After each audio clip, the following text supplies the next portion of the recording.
Hello बच्चों, तो कैसे हो आप सब। आज के इस वीडियो में मैं आपके लिए लेके आया हूं एक ऐसा तरीका, 3 टिप्स बेसिकली हैं जिससे आप अपने रिवीजन को मास्टर कर सकते हो। कुछ बच्चों ने मेरे से पूछा था सर रिवीजन कैसे करें, अभी एग्जाम्स क्लोज हैं। कुछ बच्चे बोल रहे हैं बोर्ड के एग्जाम के लिए प्रिपरेशन करनी है। तो आप अपना रिवीजन कैसे एफिशिएंट बना सकते हो, इसके लिए 3 टिप्स हैं। स्टार्ट करते हैं इस वीडियो को। और जिसमें सबसे पहला टिप ये है कि नो योर सिलेबस। सर ये नो योर सिलेबस का मतलब क्या है? अगर आप सपोज मैं बात कर रहा हूँ बोर्ड एग्जाम के लिए, ठीक है। तो अगर आप बोर्ड एग्जाम की प्रिपरेशन कर रहे हो, आपको पता होना चाहिए कि बहुत सारे टॉपिक्स ऐसे हैं जो कि क्लास में टीचर पढ़ा रहा होता है, जो कि बोर्ड्स में नहीं पूछे जाते हैं। याद रखना है आपको। तो इसलिए ये पॉइंट बहुत बहुत बहुत ज्यादा इंपॉर्टेंट बन जाता है और ये की पॉइंट है बेसिकली, क्योंकि बहुत सारा टाइम आपका बच जाएगा इस चीज को जानने के बाद। ये सिलेबस आप या तो डाउनलोडेड फॉर्म में, ठीक है, या तो आप ये डाउनलोडेड फॉर्म में रख सकते हो अपने पास, या तो आप क्या करोगे प्रिंटेड फॉर्म में इसको रखोगे। इससे आप डेली बेसिस पे जब आप अपना टॉपिक्स को देखोगे ना, आप खाली उतना ही रिवाइज करोगे, उतना ही प्रिपेयर करोगे जितना आपके सिलेबस में प्रेजेंट होगा। इसके बाद दूसरा पॉइंट क्या है, सर सिलेबस मेरे को पता तो चल गया, अब मेरे को क्या करना है।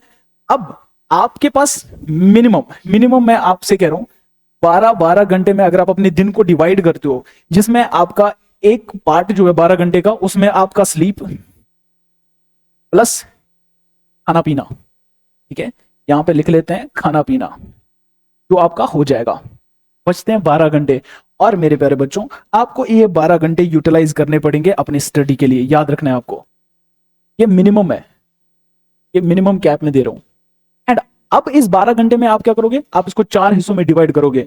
You will divide 12 hours into 4। Sir 4 में कैसे? Physics, chemistry, zoology, botany. तो आपके 3-3 घंटे बन जाते हैं।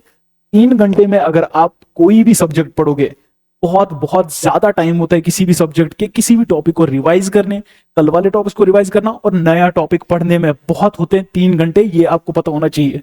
अब अगर आप चाहते हो रैंकर वाली सीट या फिर टॉपर लिस्ट में आना चाहते हो, तो टॉपर लिस्ट में मेरे प्यारे बच्चों हर कोई स्टूडेंट कोशिश क्या करता है, दिन के 16 घंटे वो स्टडी में लगाए। 16 घंटे जरूरी नहीं 16 के 16 घंटे, उसमें से कुछ टाइम ब्रेक लेके, आपने स्नैक्स के लिए कोई ब्रेक ले लिया, आप बाहर जाने के लिए या कुछ भी आप अपने लेजर के लिए कुछ भी जो करते हो, वो 16 घंटे में इंक्लूडेड है। लेकिन आपको दिमाग में एक फ्रेम रखना पड़ेगा 16 घंटे का। बचते हैं 8 घंटे। 8 घंटे आप सोने वोने के लिए यूटिलाइज करोगे, बट 16 आवर्स मस्ट है अगर आप टॉपर लिस्ट में आना चाहते हो। तो आपको डिवाइड करना पड़ेगा 4। सर 4 क्या है? ये फिजिक्स, केमिस्ट्री, जोलॉजी और बॉटनी। सर चारों के चारों पढ़ना इंपॉर्टेंट है क्या? हाँ एग्जैक्टली, चारों सब्जेक्ट्स पढ़ना बहुत ज्यादा इंपॉर्टेंट है। सबसे बड़ा मिस्टेक जो बच्चे करते हैं वो ये है, एक दिन फिजिक्स पढ़ा, दूसरे दिन केमिस्ट्री, तीसरे दिन जोलॉजी, चौथे दिन बॉटनी। तो आप जब बॉटनी पढ़ के फिजिक्स फिर से पढ़ना स्टार्ट करते हो, तो वो बहुत सारा कुछ उसमें से भूल चुका होता है। तो आपको क्या करना है, आपको चारों सब्जेक्ट्स को 3-3 घंटे, 4-4 घंटे पढ़ लो।